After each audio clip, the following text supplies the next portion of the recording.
দাদুর বাড়ি ডে 4। আজকে হঠাৎ মেলায় গিয়ে কি খেলাম চলো প্রথম থেকে বলা যায়। আজকে ছিল দাদুদের বাড়ির ঠিক পাশেই কাওয়ালি প্রতিযোগিতা উপলক্ষে একটি মেলা। দাদুর বাড়ির পাশেই মেলা বলে কথা আর যাবো না তা কখনো হয়? তাই আমরা মানে 3 ভাই মামা মাসি আর দিদি মিলে চলে এলাম মেলায়। হাই গাইস, এখন যাচ্ছি আমরা কাওয়ালি মোকাবলা দেখতে। ওখানে দেখতে পাওয়া কত কিছু হবে।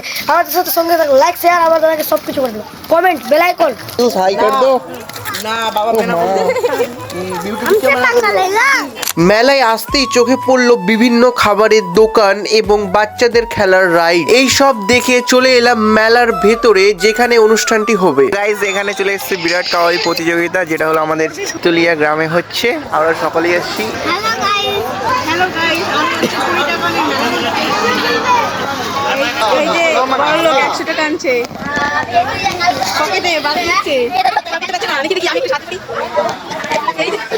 গাইস 100 টাকা নিয়ে চলে আসছে মেলা দেখতে। গাইস আছে, এদিকে ভাই আছে, দিদি আছে, এদিকে বুনু আছে, এদিকে 2 ভাই আর এদিকে মামা। তারপরেই আমরা চলে এলাম একটা ফুচকার স্টলে।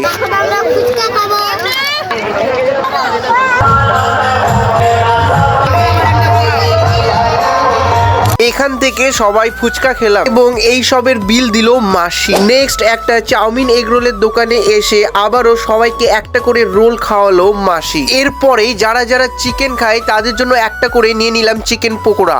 সবাই খাচ্ছে চিকেন।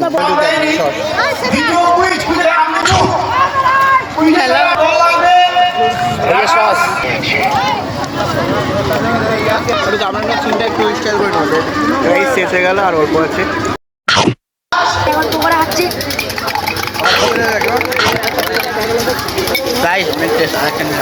মেলায় এসে আমাদের খাওয়ার পিছনে প্রায় 500 টাকার মতো খরচা। এবার দেখা যাক জিনিস কিনতে কত লাগে। জিনিস কিনতে এসে বুনু প্রথমেই নিয়ে নিল 2টো ক্লিপ আর একটা ভাইয়ের জন্য খেলনা। এটা খুশির জন্য না হলো, ভাইয়ের জন্য আর এটা হলো খুশির জন্য।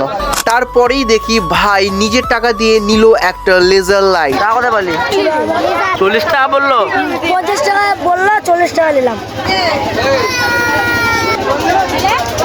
যাই হোক এই সব কেনাকাটা শেষ হলে বাড়ির জন্য কিছু জিলাপি নিয়ে আমরা এখন বাড়ি যাই আর তোমাদেরকে বলি bye bye, tata, good bye, শুয়ে যাও, রাত হয়ে গেছে।